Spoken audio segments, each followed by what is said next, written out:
you? I can hear you fine too. Pardon? Doing good. Okay, good. Can So you you can hear me okay? Yes. Okay. I'm just in the dead zone of the house, so I'm gonna go upstairs to make sure that we don't lose reception. You look great. Guys, I just got my hair done. I just tagged her, but Mel Martin just did my whole head because I'm so sick of how short my hair is since I had to cut it off. And she like did some sort of voodoo magic on all of the coloring, so it actually looks like it's longer. Oh my god, yeah, it looks so good. Sorry, my new drinking from my massive jug of water here. I felt like I needed to do some like mom work before we got on, because we've talked so much about, you know, how do you become that single mom that still takes care of herself and still does all the things. So I'm so excited to have you. Yay, thank you. I'm so excited to be a part of this. And I think the most important thing is always giving ourselves, Willow wants to say hello. Hi, Willow. Hi. Oh, thank you. Thank you. Thank you. Oh, thank you. Your mom just got home. Yeah. She's like, you're home. I need some love. Oh, now, okay. But you're like a 70-pound dog. She's trying to get on my lap. I don't see the problem with that. Actual true story. My dog thinks she's a lap dog. Let me see if I can prop this to stay. Maybe not. Maybe not. Okay, you see my room. Does that work? Is it too dark? That's perfect. Okay, I love how you have like your whole setup, and here I am like struggling within like a couple of minutes that I had to jump on here. Oh no. You okay? Yeah, I can still hear you. Okay, good. Yeah, okay, as I was saying, self-love is super important, obviously. So I love that you treated yourself and your hair looks amazing and you look amazing. So hooray. Well, guys, I know not everybody knows Charlene, so I'm going to give you a brief introduction to her. If you haven't followed her page, I know we've been talking about this all week, trying to get you to make sure that you know who we're talking to this week. But Charlene is like mom crush, okay? She's got everything together. It's amazing.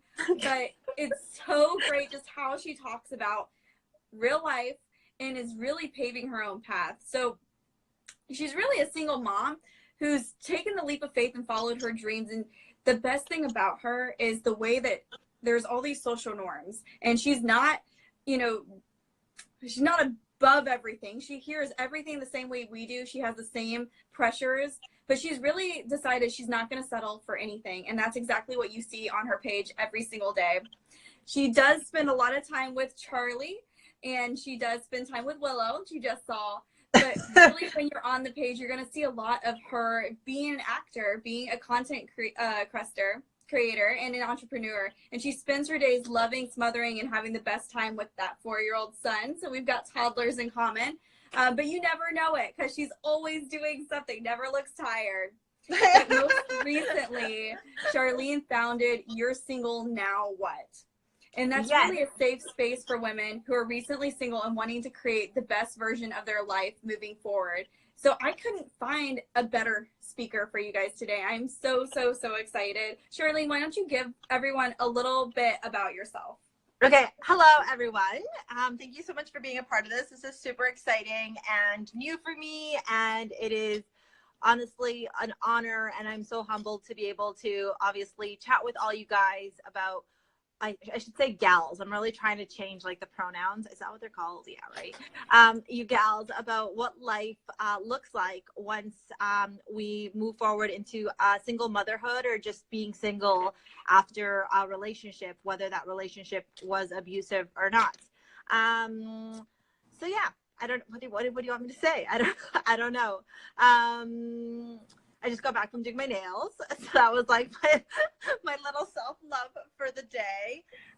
And I think and it was funny because right before I went to go get my nails done, I was at my session with my life coach, who I am such a firm and strong believer that we should all have some type of mentor, life coach, or somebody that we look up to, you know, even if it's a therapist or a counselor who we can chat with and be able to you know, be open and honest about everything in our life, you know, the really good, the amazing, the not so good, and the ugly.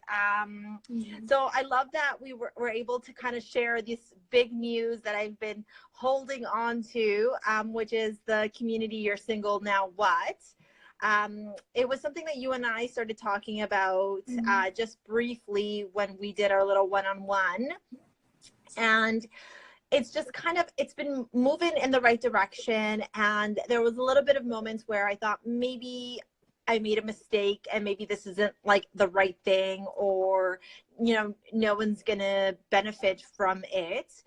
And then, because the universe always has your back, and I'm really learning this the hard way, I ended up connecting with one woman who I have known for a very long time, and I thought she had like a super solid relationship, and she messaged me to tell me that she's getting a divorce.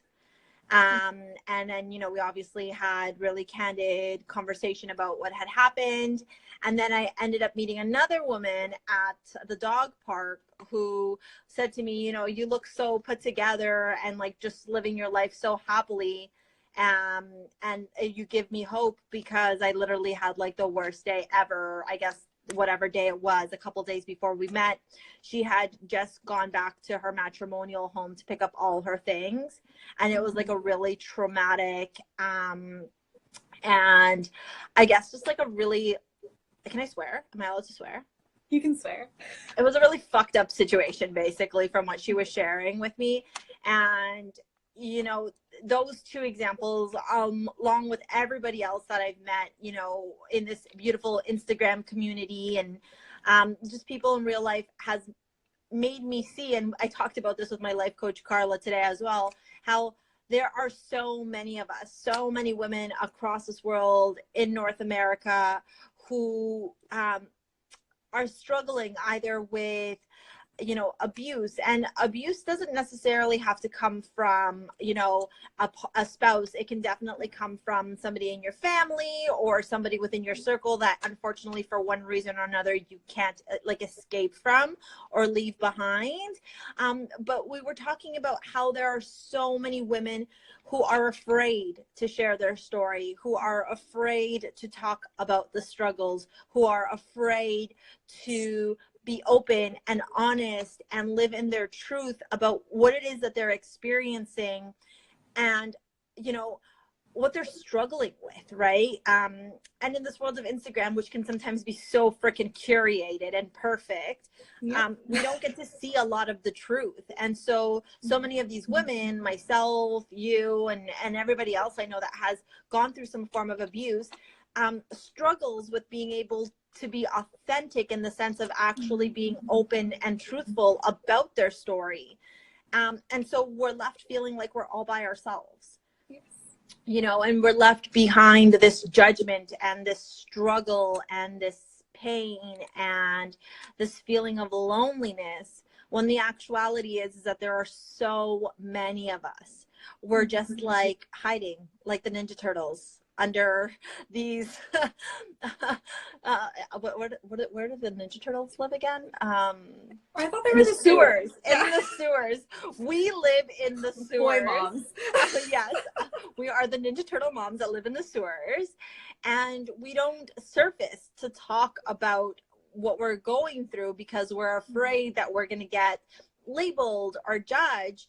But there's a community of us all living under there, enjoying pizzas, whether they're vegan or not, and being able to, you know, talk and help each other. And more importantly, raise each other up and lift each other up to be able to be the best versions of ourselves and live our best lives and not get stuck in this victim mentality and in this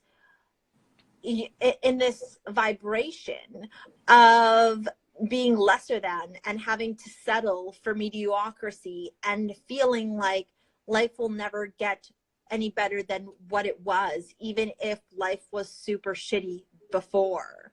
And so I really, really, really want to end that stigma. And I really want to you know, this community, which is so fresh, it's like in its infancy.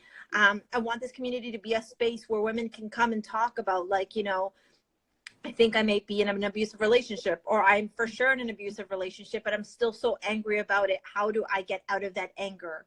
How do I get out of that victim? How do I move forward in my life? What are the tools available for me?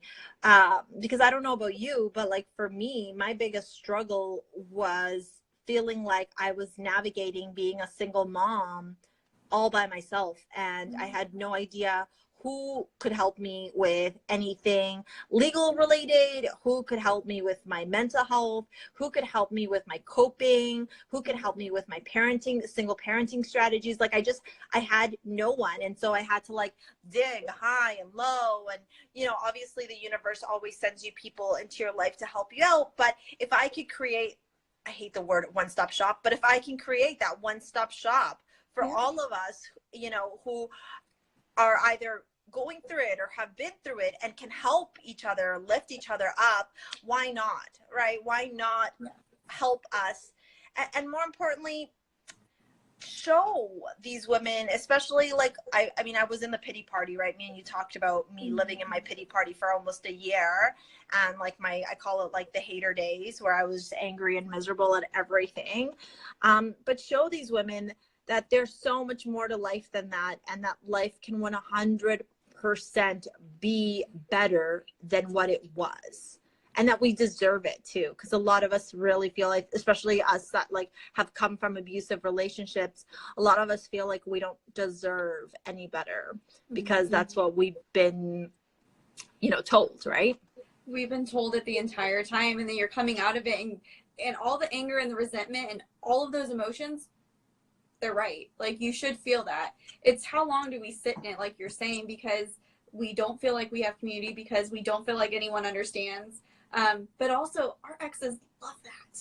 They would love for you to sit there, stay angry at them, because they love when you're thinking about them. Of course. But it's when you actually come out and you start doing, you know, what you're doing now, where it's really sticking it to them. Not that that's the goal, but it's how you're actually moving out from being under their control. Because the control isn't always just because you're under the same roof or because you're in that relationship. A lot of that control is the mental and what they've been putting you through, and the way that you think. It changes everything. When you look back and realize, I'm not that same person that I was. I don't even know who I am at this point. 100%. It doesn't continue. 100%. And I think, like, you know, I love the idea of sticking it, even though for me, like, the abuser, you know, I'm not trying to stick it to the abuser. And I don't like to use the word, and I told you this, I don't like to say my abuser. I like to use the abuser. I don't like to, I don't want to stick it to the abuser in that sense, but it's more about regaining my own power. Right. And regaining control of my life. Not just physically, but emotionally, mentally, and spiritually, and through my thoughts as well, right?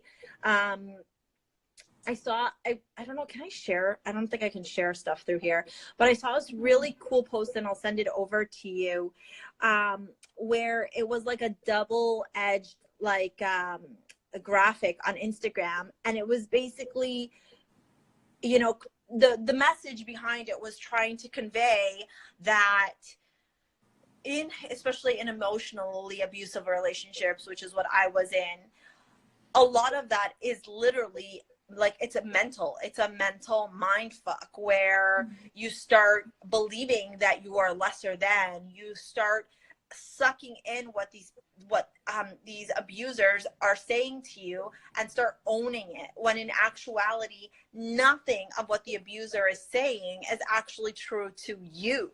It's just, you start feeling like, and that's the abuse part, right? You start feeling like, oh, maybe they're right, maybe I don't deserve this, or maybe I don't, and you know, or maybe I'm not worthy, or maybe they're right, like I shouldn't fight for child or spousal, or maybe they're right, I should just go and take that, you know, 9-to-5 job at the office, even though I hate it, because, you know, how selfish am I to actually follow my dreams when I have a kid? And there was all this shit that was said to me through my journey of becoming a single mother. And I just said, like, fuck you guys, like, no offense, like, why are all these people dictating my life? Why are all these people telling me what I need and shouldn't be doing? How do all these people that are not me and are not the mother of my child think, like, who do they think they are to come in and try and control me and try and tell me how I should live my life and trying to dictate how I should live my life, and then having the audacity to challenge me and question me and insult me for choosing not to settle. You know, it's all this idea of like all these other people, the they, the them, the who, I don't even know who the fuck those people are, but like, why are those people, why do they feel like they have so much control? Right. And then when we are abuse survivors, we sometimes, or most of the time, I don't know about you guys, but for me, I ended up giving in the control, because you end up, you slowly start being put into this box and you get smaller and smaller and smaller. And then you're like, shit, they're right. I shouldn't do this. Oh, they're right. Oh, maybe. And you start questioning and doubting everything that is true and authentic to you and connected to you. And when I became a single mom, I was like, what do I want to show Charlie? You know, do I want to show him that, yeah, I should just settle and go take whatever job is out there because I need to make ends meet?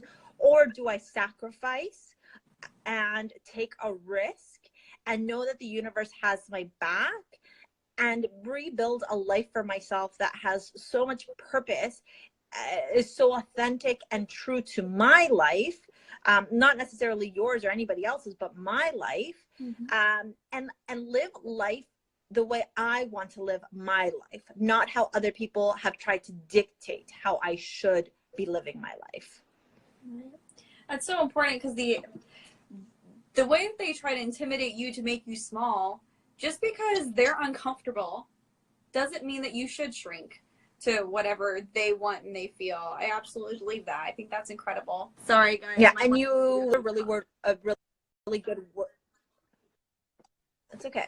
You said you said uncomfortable. And that's exactly it. A lot of people choose safe paths or comfortable paths because they're just that. They're comfortable and they're easy.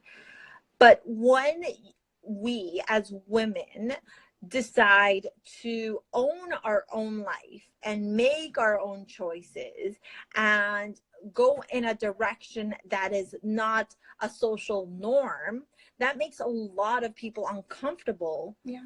Not because you're doing something wrong, like you're not doing anything wrong and I'm not doing anything wrong, but they're uncomfortable because they see a greatness. And I think I posted about this not too long ago, where I said people will become uncomfortable because they see your potential for greatness, and they fear that because it brings up, maybe it brings up, like I'm making an assumption here, but it might bring up, feelings of their own inadequacy. And so we just need to ignore that, because it doesn't matter how we make other people feel. Like, other people don't matter. And this has been a huge lesson for me this year, is that other people's opinions of me, other people's beliefs, ideologies, way of living, point of views, opinions, none of that matters. What matters is if I'm living in my true authenticity. And sometimes it's hard. Like, I get lost sometimes big time in, thinking, you just start wondering if you're doing something right, and you're worried, like, why aren't people liking my stuff? Maybe, this and that. And again, there's that concern about what other people are thinking. And it's really about just owning yourself and being so confident in your own ability and in loving yourself enough to know that what feels true to you is right for you. Oh my God, I need to write that down. That was really good. Yes, that was awesome. What is true? What did I say? What is true for you is right for you. What is true to you? What is true to you is right for you. Excuse me. Love that. What is true for you is right. No, what is true to you is right for you. Guys, give me just 1 second talking about being parenting, co-parenting. Let me go give my phone to my son. 2 seconds.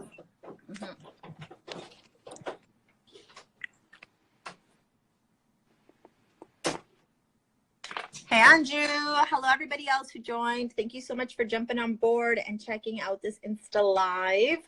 If you guys have any questions, please obviously feel free to put it in the comment box below. We are just waiting. This is moms having each other's backs. Yeah, 100%. I was like, how can I fill this space while you're gone? Oh my goodness. Well, because I don't have Charlie today, so I'm like, where can I mother? How can I be a mom right now? It never fails. I always get phone calls in the middle of lives, so it's just what happens. It's isn't it Murphy's Law? No, Murphy's Law is whatever can go wrong. Can go wrong, yeah. No. Let's not screw Murphy's Law. Screw Murphy's Law. We don't like Murphy's Law. I'm feminist. I saw your comment. Definitely reach out to us, message us.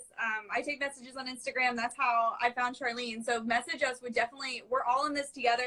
Anything that you guys are doing that you want to pair up on, you want to brainstorm, let us know. Because again, we're trying to make sure that everybody has that community. Everybody sees a way out and everybody understands their worth. And it's so hard being females. We're taught to be competitive with one another, and there's this comparison game all the time, and it's hard to break free of that and make sure that we are working together. So reach out to us for sure. Yeah, and we're also taught to be inferior, and yes. I think we are really shifting from that mindset as a collective, where we are finally realizing the power we have as women.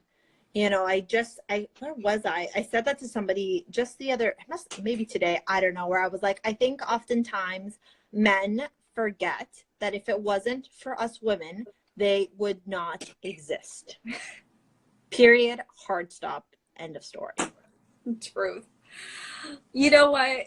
There's one thing I think we have to talk about, because when we were talking about this transition for you to being a single mom, there was a lot that went into it. I think you've touched on some of it as far as like wanting to be who you wanted to be without any restrictions. And that was one of the reasons why you ended up deciding that it was okay to be a single mom. But one thing that hit me was how you were talking about the dynamic with your friends in the community that you already had, going from being married to being divorced and being, you know, part of a family to being a single mom family unit, which is just as much a family unit. Tell us a little bit about what that transition looked like and what you're doing now with that. Yeah, for sure. Okay, so do you want me to share like basically everything that happened? Go for it. Sure. Okay, cool. So yeah, so I was never married. I was engaged to be married, and my circle of people I hung around with, because I wouldn't consider them friends, my circle of people I hung around with back then, hi Tiana, they were all fairly affluent. And so, you know, to paint you guys a picture, nice white picket fences, big homes, nice luxurious neighborhoods, and yada yada. My ring was like, I'm not trying to boast at all, because if it's one thing that I've learned through this journey, is that the dollar value of an engagement ring and the size of your diamond means shit. My engagement ring was at like, you know, valued at like $30,000, I think was what it was like estimated. It literally like took up from my knuckle down to my finger. It was humongous. And anyways, we all like hung around together, and there was this community. And then when I started to realize that it was time for me to become a single mother, you know, a lot of those women said they supported my decision and, you know, had my back and da da da and blah blah blah this and blah blah blah that. And then as soon as I started noticing, like, if I'm being really honest with myself, I started noticing that I started to just not get invited to as many group gatherings as before. Or if I was invited, it was when it was females only, not when it was like a couples, you know, when like everyone got together on a Friday night. I wasn't invited to that. I was invited to like the mommies hangout at a play place or something like that. And anyways, I was like living my own life at that point as well, because it was the first time that I really felt like free to do my own thing. And so on the weekends when I didn't have Charlie, I just kind of went and, you know, hung out with friends and got to explore the town and whatever. But the big shift where I realized that maybe I had been living a lie for a very long time was when I got let go from my job in January of 2018. My position was rendered redundant, and I made the choice to continue to have feelers out. So I had like, what do you call it? Headhunters and people that I knew from the industry carrying my resume around, but I was very specific in the type of employment that I wanted. But I think subconsciously started to make the decision that while I was waiting for the right job to come into place, I was going to start following my dreams, because I didn't want to just sit there and do nothing while I was waiting for the right job. I wanted to be in action. And when I told this set group of women that I was, you know, going to start this YouTube channel and going to start this Instagram and start the blog and start acting and taking acting classes and just basically doing everything that I've ever wanted to do, but never felt like I was allowed to or felt like it was okay to do, I was met with a lot of pushback, and I'm using that word very gently because basically I got text messages saying, do you know how stupid you look? You know, you're so fucking dumb. You're this and that. Everyone thinks you're an idiot. Like, just a bunch of negative energy and negative words were thrown my way. And basically in the span of like literally a day, I lost like 5 friends, and the longest friendship that I had within that group of 5 friends was almost 10 years. And so that was like a huge slap in the face for me. Obviously I went through the pity party of like, oh, woe is me, I have no friends, why does no one like me? But then in that I also, and I'm learning again to look at a lot of the positives, and not just focus on the negatives. But in that, I realized a really important lesson, and that was that everyone who says they're your friend isn't necessarily your friend. And when you do something that doesn't fall under societal norms and under what people feel comfortable with, you are going to be seen as a threat. And so I said goodbye to all those friends, and I went on my merry way and rebuilt my life and started to only have purposeful friendships moving forward. I wasn't just friends with everybody. And not to say that I'm not friends with everybody. I love everybody and I'm always down to like just hang around. But I've been more particular in the last like year and whatever in who I allow within my inner circle. Because I've realized how special and how much I treasure that inner circle. And so I'm not just going to let anybody into my life like I used to before. But I also learned that like when you do something that is true to you, you're not always going to have, like, I always thought everyone was going to be like so fucking happy for me and going to be like, oh my God, we're going to cheer you on, Charlene, and we're going to help you however we can and blah, blah, blah, blah, blah. But that's not the case. And so I learned to not expect anything from anybody. Well, and we say all the time, right? Like your tribe determines your vibe determines the tribe. So Yeah. Sometimes that shedding of the skin, once we do leave a relationship or make any big change in our lives, it's okay. We sometimes feel that guilt of, I can't not be friends with this person no matter how much it's tearing me up inside. Is that not what we do when we're being emotionally abused too, right? We just hold on, like we can't let go of it. But that's a part of it. You think about, we're talking about Ninja Turtles, so let's do turtles, right? Like they shed the shell. They're going to have to find something that's bigger. And sometimes your inner circle can hold you back. And they were great and they were lovely for that time in your life. And we cherish and we're grateful for that. But then sometimes we gotta expand the shell. We're gonna grow. We need to and do it's it. uncomfortable to grow, right? It's so It's not an easy journey. It's not a journey filled with comfort and rainbows and lollipops and happy times. It is a journey of huge uncertainty, of huge shift. But if I can just go back to, you know, us talking about shedding, you know, those people that are no longer in alignment with you, one of the biggest things that I learned was, and I again have to give credit to my life coach who has literally fucking saved my life.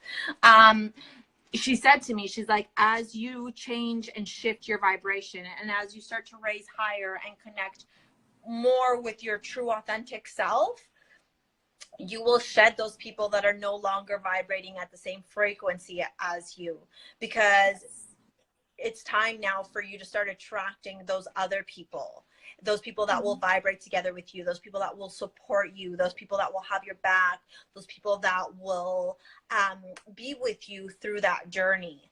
And so even though it was really fearful for me for a little bit to be able to understand what that looked like and what that solidarity would look like, you know, not to say that I had like 0 friends. I just went from like having 15 friends to 3 friends. Excuse you, Willow. Sorry, I don't know if you heard that, but that was literally my dog groaning. Hello. I'm on the phone. Do you want to be a part of this right now? Okay, so Willow's going to join again, apparently, because she literally just... There you are. Hi. Oh, thank you. Yes. Oh, thank you. But yeah, I learned to be able to be in acceptance. And I think a lot of times we stay in friendships that aren't necessarily the healthiest, in circles that aren't necessarily helping us grow or develop into better people, because again, it's safe and it's comfortable, not necessarily because it's the right thing to do, or the right choice to make. And so I think a big thing that we can ask ourselves as women, whether or not we are in abusive relationships or not, I think this is in general a question that anybody can ask, is whether we want to choose the safe and comfortable route, or whether we want to grow and experience the uncertainty, but then know and be confident that the universe has your back, because on the other side of that bridge and the other side of uncertainty lies, in my opinion, the best life ever for each and every single one of us. So the choice is do we stay in what's comfortable and what's familiar, even though it might not necessarily bring us the most joy or the most happiness or be the most authentic thing for us? Or do we take that risk of the unknown and with hope and openness and optimism and joy and gratitude, welcome all the amazing shift that comes along with it, even though it's not all easy shift, and then, you know, open ourselves up to the best life we ever have, right? Or the best life that we could ever have. And that was like a big conversation I had with my life coach today, where she said, you know, after everything that she's been through, now she can confidently say, like, she's living her best life. And I feel like after everything that I've been through, even from my childhood trauma to my relationship traumas to like now, this is like, for me, in my opinion, and for me and Charlie, we're literally like at the very tip of, or maybe if we look at it as like this beautiful ginormous mountain that never has the other side of it, it's just like this beautiful thing. We're literally in the beginning stages. And for Willow too, yes, don't worry, Willow, I haven't forgotten about you. Yes, there you are, making your grand debut again. You know, we're just at the very tip.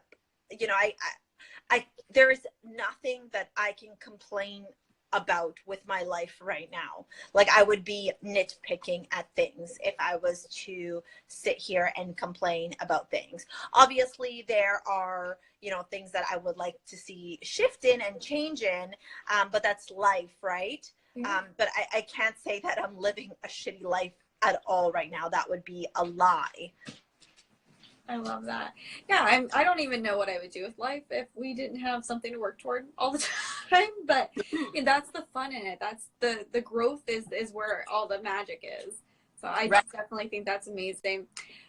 You know, we talked a little bit too about, Sorry, I'm just just snuggling the puppy. Well, Willow doesn't get a lot of attention when Charlie's here. I mean, like, not to say we neglect her or anything, but you know, the attention's most on Charlie, and she loves to give Charlie the attention. But like these 4 days where I don't have Charlie are really just dedicated to like this. Other baby, the fur baby. Yeah, all the time, right? Sorry, cool. She does a good job too. Yeah. Well, let's talk a little bit about the X thing, because we said we have to find a way out of the anger and onto what is going to help us climb that mountain to our best life. And if you would love to be able to say, like, you know, the life coach, that you're living your best life, give us a heart, because that is the ultimate goal. We want to find what is that best life and how are we going to get there, and we love to do that together. So give us a heart. But let's talk about the X thing. So we're working on ourselves, but what about navigating just the X thing as far as dating, co-parenting, watching them date, and us trying to go in a completely different direction in our lives? What advice do you have around that? Okay, so when it comes to co-parenting, I think that if you have a healthy relationship with your ex, your baby daddy, or whatever that might be, if you have a healthy relationship, I think the best thing is for your child, is for you guys to always do what's in the best interest of the child.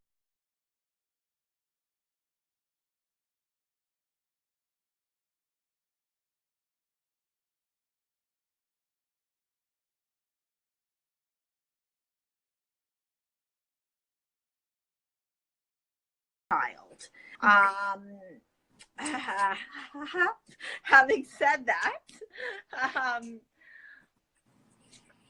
divorces and separations can oftentimes get really mucky and muddy and filled with ego and resentment and anger and just a lot of really negative vibrational emotions. And so if you are in a situation like that, my number one advice for you to you is to get a separation agreement that is court ordered. The end. Hard stop.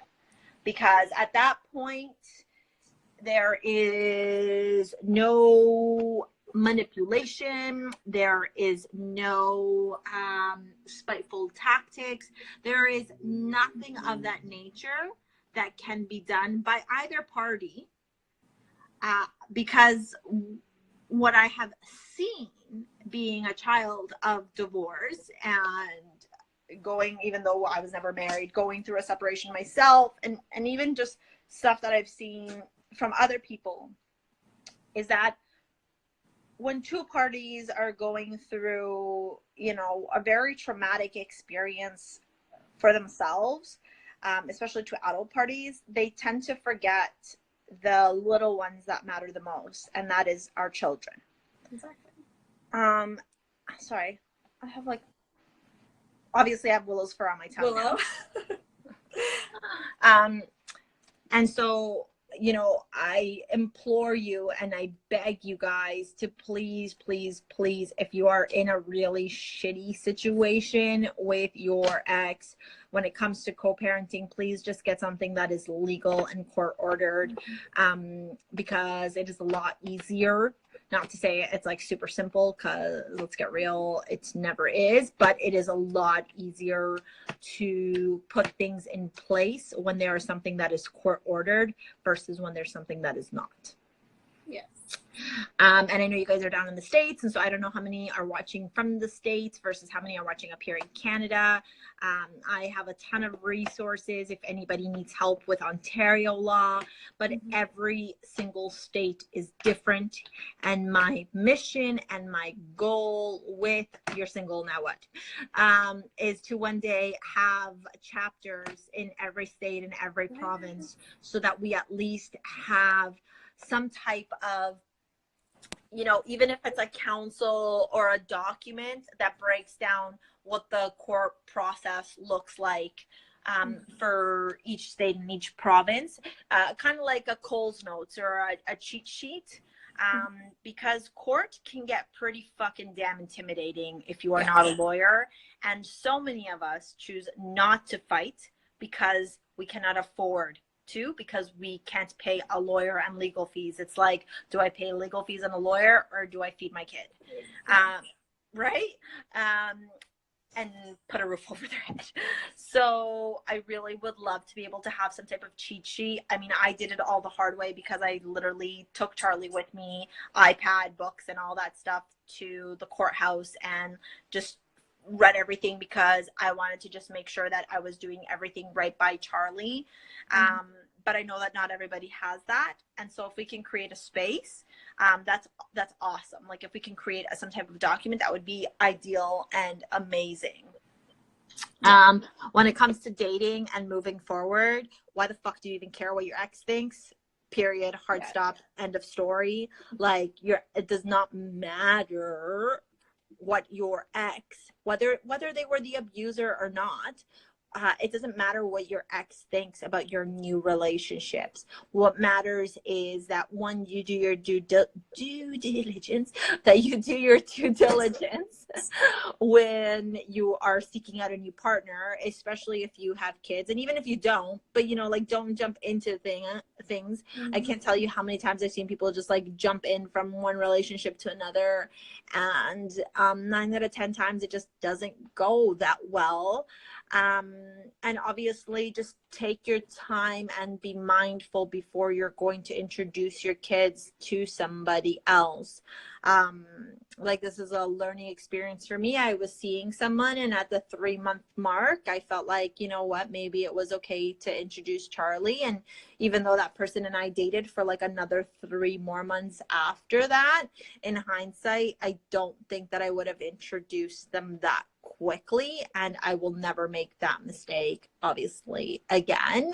Not because they were a bad person or anything, but mostly because as our kids get older, they remember more, right? Like Charlie has no recognition of that guy that I dated for almost half of a year, but I wouldn't want to do that to him like now. Do you know what I mean? I'd want to be sure that before I introduced him to anybody, that it was something that was going to be solid and super long term. So there's the co-parenting, there's the dating after, and was there one more? And watching them date too. Yeah, like honestly, I've gotten to a point right now where Charlie's dad and I are like, working really well at co-parenting, and I just would hope that he would be super respectful of who he brings around our child, and obviously setting the right boundaries, right? I think that's super freaking important, because, and also equipping your child. Is that even a word? Equipping, maybe, I don't know. We're going to make it up. Equipping your child, if they're old enough to understand the differences, right? Because you would hope that your baby daddy or your ex, if there's kids involved, makes the right choices and teaches the right things to your kids, but that's not always the case. And since we can't control what other people do or how other people act, we can only control what we do and how we act and react.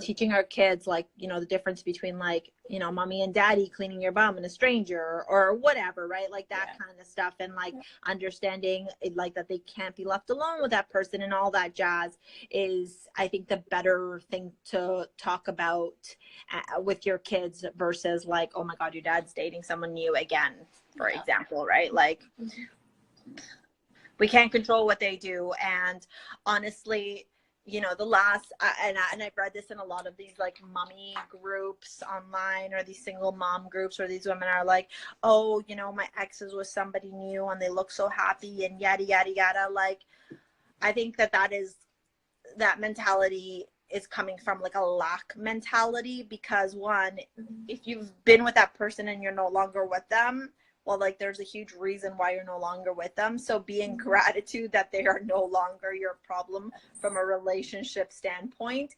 And pass them off. yeah, Take like, them, please. okay, you're somebody else's problem. Bye. And also, like, remember why you guys broke up in the first place, right? Like, there are obviously strong reasons why relationships don't work out. And so when we focus on like maybe the good times that and the positive things that the relationship brought, but then also are aware and are truthful about why the relationship didn't work out, I think it's a lot easier to be able to be like, okay, so he's dating somebody new. That's good. Good for him. I hope he's happy. End of story. I'm still living my best life over here. Yes. Now, there's all of these things that go on, especially when you're a parent. But even when you're just leaving somebody and starting over, that's, it's a normal grieving process, and it's almost like a rebirth. But then there's this idea of I have to take care of myself, I have to take care of my home, I have to take care of my family, my child, and I have to heal. What is your advice on? Sorry, I'm like, what is in my eye? She's winking at me, guys.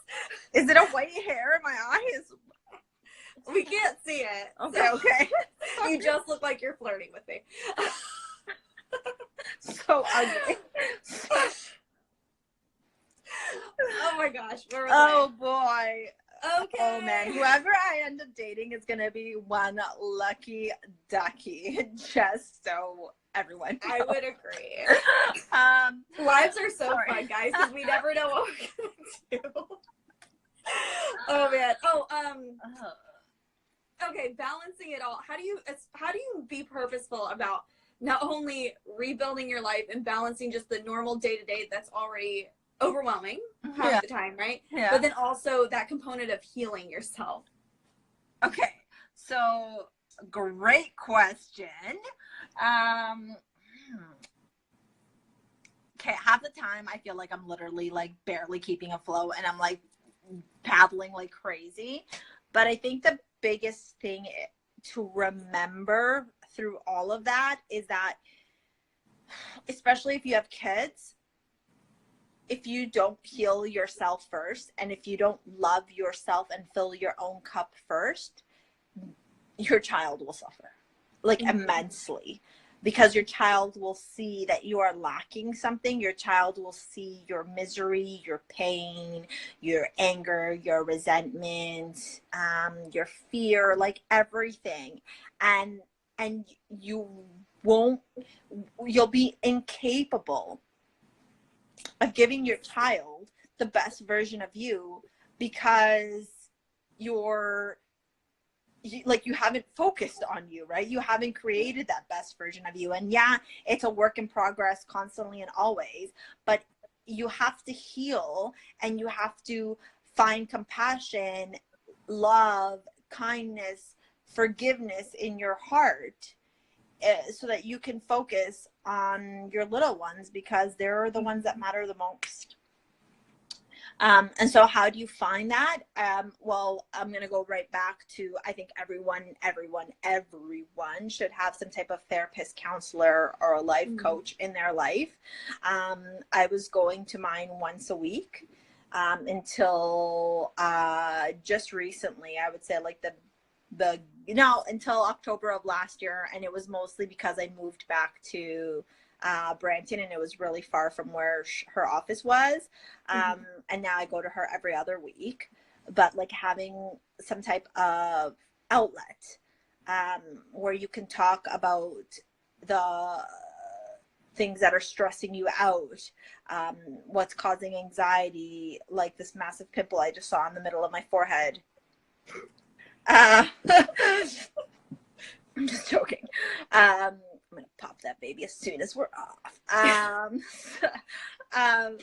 No, like just somebody that you can talk to and express yourself, especially when you're around little kids. Because like, if you don't have your kids in daycare and you're talking with a little one all the time, your adult brain needs that adult to adult interaction. So having that type of outlet where you can chat and discuss and express what's keeping you up at night, what your fears are, what your concerns are, where you're struggling. Like all that stuff is really, really, really good at healing ourselves. And my life coach Carla, here's a plug for Carla, does Vimo, or what's it called when you do Zoom or whatever the hell video stuff, so she can see you guys if you're in the States. Oh, that's awesome. Yeah, because she's a life coach, so I don't like the therapy rules don't apply, so she doesn't. Yes. I don't think she can, like, she can't give you like the discount, like the, I don't know if you guys have benefits out there, but like discounts through benefits, like that doesn't exist with her. But she is still like just the most amazing human ever. But finding yourself a Carla is what I always say. Somebody that you can express yourself to is, in my opinion, the best way to heal.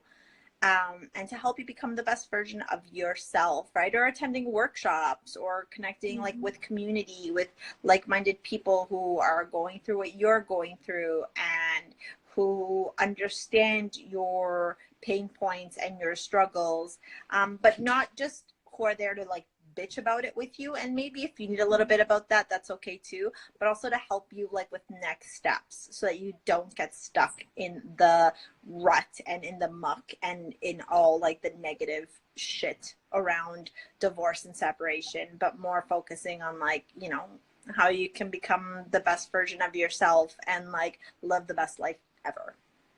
Yes, I think it's so important too, just being able to find somebody, especially when you're going through a past traumatic event. You're probably already, if you're anything like me at least, you're a little guarded, right? You share what you feel like sharing, you hold some things back. And we know that to fully heal, we have to kind of get all of it off, right?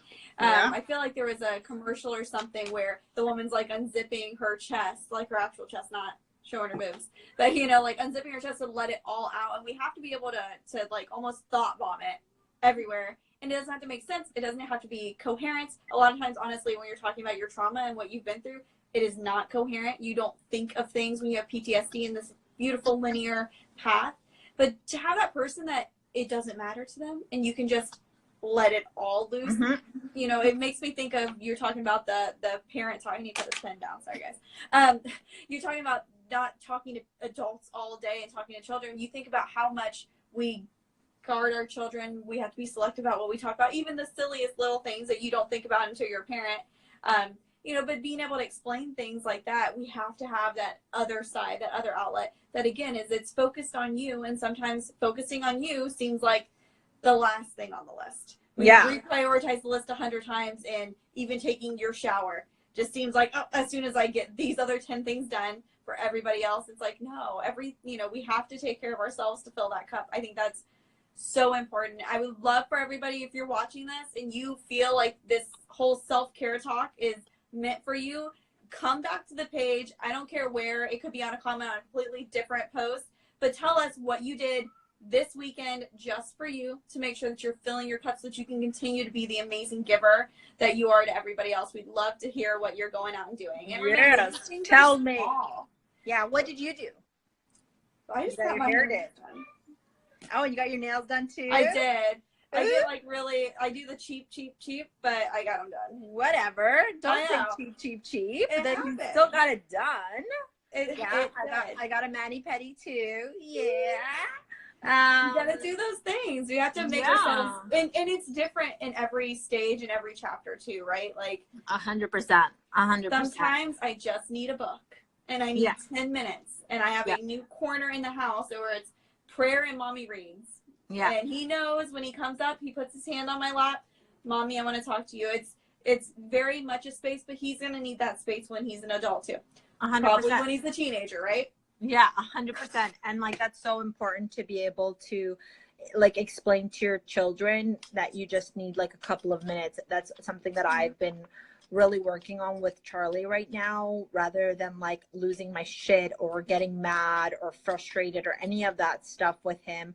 I just turn around and go like, mommy's getting really worked up right now and her anxiety is like through the roof. So if you can just give her like 10 minutes so she can just chill out, and then we can come back to this or whatever. And I find that like, you know, the first couple of times he was like, what are you saying? And even though he might not even understand what anxiety is, now he just knows that I need a couple of of minutes to relax. And then afterwards, he just turns around and asks me, like, what happened? You know, like, why did you need that? And I was just like, well, mommy just got overwhelmed with everything that was going on. And so she just needed a little bit of time to gather herself together. And now she's doing better or whatever. And kids understand that. Like, you know, maybe they don't understand all the words, but they understand it. And you have to start teaching that. Like, we're so afraid to show some of the messier parts of our lives to our kids. And there's plenty of things that they don't need to see, they don't need to know, especially talking about the situations that we've been in. But them understanding that you can have incredibly big emotions and you can just take a step back. I think I definitely would like him to know that. I think I want him to learn he can build that space for himself, you know, especially if maybe you're co-parenting with someone that you feel doesn't know how to handle emotions or maybe has some anger issues, things like that. It is absolutely 100% okay to be honest and transparent with your child that everybody has these emotions. And then they're going to start to put together, well, this is how mommy handles it. This is how daddy handles it. This is how my teacher handles it. This is how grandma, grandpa, like they pay attention to all of it. It's just how much we're communicating to them about it. Sorry, we're just moving because my phone's going to die. And the last thing I wanted for that to happen. Oh, I don't know. And I know we're almost done. I wanted to have you give us one survivor strategy, just one thing that if everyone who's watched our entire webcast remembers nothing, what is one thing you want them to remember? Wow, that's a great question. You are so good at this. Okay, hold on, I need a couple minutes. We've covered so much. What's a survivor strategy? Like one thing that I would want people to remember? I know. How do I word this? Oh my God, so much pressure. I can't do that. Yes, thank you, Willow, for coming to save me.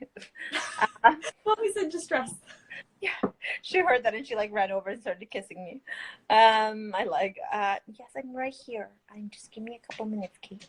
I would say that if there's one thing that you guys take away from this, like if there's nothing else you remember, nothing else matters, just take this away and hold it so close to your heart. And that is that you deserve like true, authentic happiness. And I'm not talking about that happiness that comes from when you buy like a new pair of shoes and you're like super stoked and then that happiness is gone in like half an hour. I'm talking about that happiness that lives deep within your heart, your soul, your vibration, where you literally like wake up and you're like, I have a good life. You know, I am happy with my life. And so do only the things that make you happy. Surround yourself with only people who bring happiness to your cup or to your plate or to your table, whatever.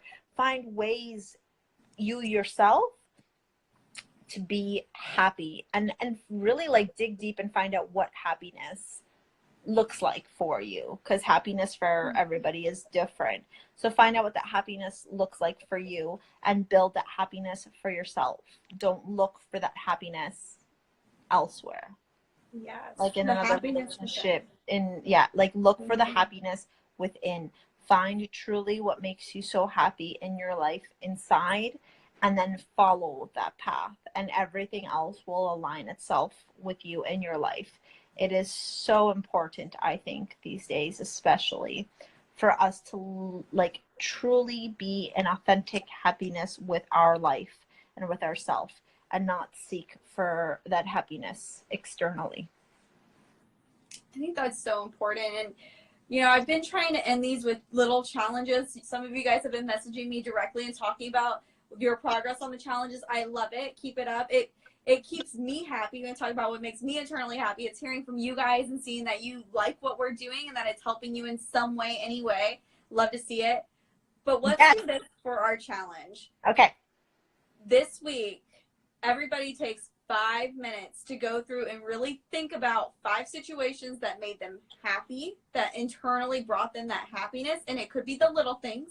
It could be your tea in the morning, whatever it takes. But identify purposefully, intentionally, 5 things that made you happy and 5 things that did not bring that happiness to your plates.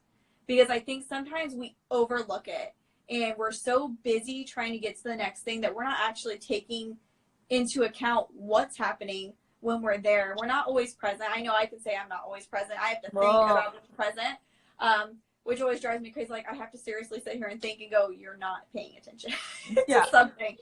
But be more cognizant about. Let's make it a challenge. Let's find 5 things that brought us to happiness. And 5 things that